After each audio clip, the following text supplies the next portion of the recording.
Hello and salutations, it's me Salty, welcome back to 2 Cents Toys, and today we're going over the Black Series Gaming Greats Jango Fett.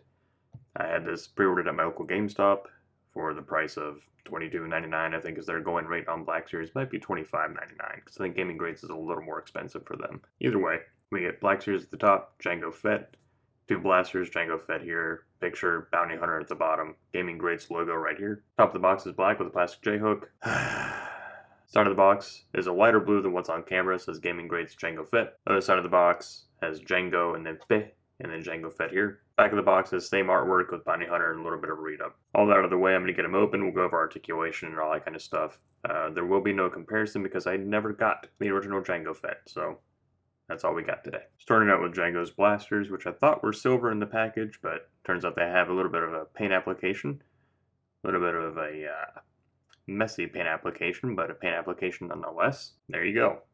Silver and gray, same sculpt for both. They fit in the hands just fine, and they fit down in the holsters just fine. My Jango's jetpack came out a little bit warped there, which I thought, oh, maybe these rotate. They do not rotate. So, because when I apply a little bit of pressure, they go right back where they should be. And that's when I noticed they're not supposed to rotate, so I won't be doing that very much, because I don't want to snap these off. There are holes in the bottom though, however, and this really lets you know just how crooked they came out. So, be cognizant of that. Oh yeah, you can also use these if you want to. You know, that surprises nobody. And the missile at the top came out just a little bit warped as well. It utilizes a 3-peg system, just like Boba Fett's and the Mando's does, however they are not interchangeable as the top pegs are all different. And I believe Boba's to be a skinny long peg as compared to these kind of short, compact, rounded pegs. And here is the Temuera Morrison head sculpt, which is the main reason why people are buying it, just because I believe it's the same figure over again, just with updated face print and all that. And I think it's a very good likeness.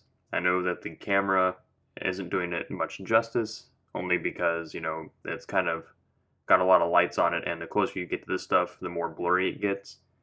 But I think it's very good, and it doesn't affect helmet wear at all. Though his neck is permanently lurched forward. It's only made more noticeable by wearing the helmet, unfortunately. I do like all the paint apps here. Some are very sloppy, like the silver right here on the belt, but by and large, you know, I think it's all very well done. It's always kind of weird when we've been talking about new bucks and new bodies for Star Wars for the last couple weeks.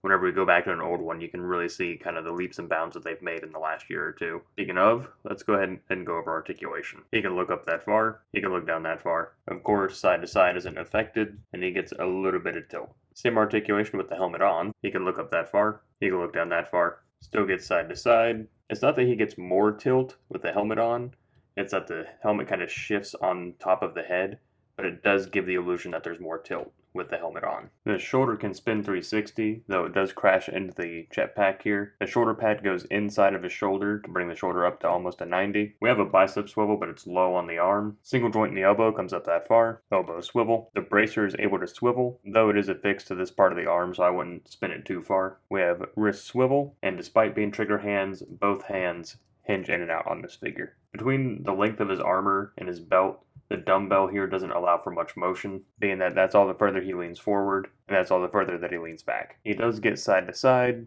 and swivel. When kicking forward, you have to kind of move his gun belt here over top of the thigh armor, and he'll kick forward that far, kicks back that far, kicks out to hardly a 45. We have a thigh swivel hidden behind the armor here. Double joint in the knee comes up that far. Ankle goes back, forward that far if you force it, because the top of the foot does crash into the greave here, and ankle rocker. And that's really all I got for today. It's not the best figure compared to the contemporary Black Series bodies that we get, but, you know, it's an updated face, so for people that are sticklers for that kind of stuff, it's good. But, I mean, really, he's gonna have the helmet on 9 times out of 10, so I don't really see the point. It's my first Jango Fett in the Black Series for me, so it was an easy grab. Let me know down below what you think. You know, should they even bother doing face tech on figures that are gonna wear helmets anyway? Or does everyone deserve a new face? You know, I can think of a few that would need a new face before he does, like Qui-Gon Jinn, for example, needs a new one. But anyway, if you like what you saw today, all that I ask is that you click like on the video and subscribe to the channel. It helps me out, and I very much appreciate it. And thank you for stopping by today. So until next time, I'm Salty, signing off.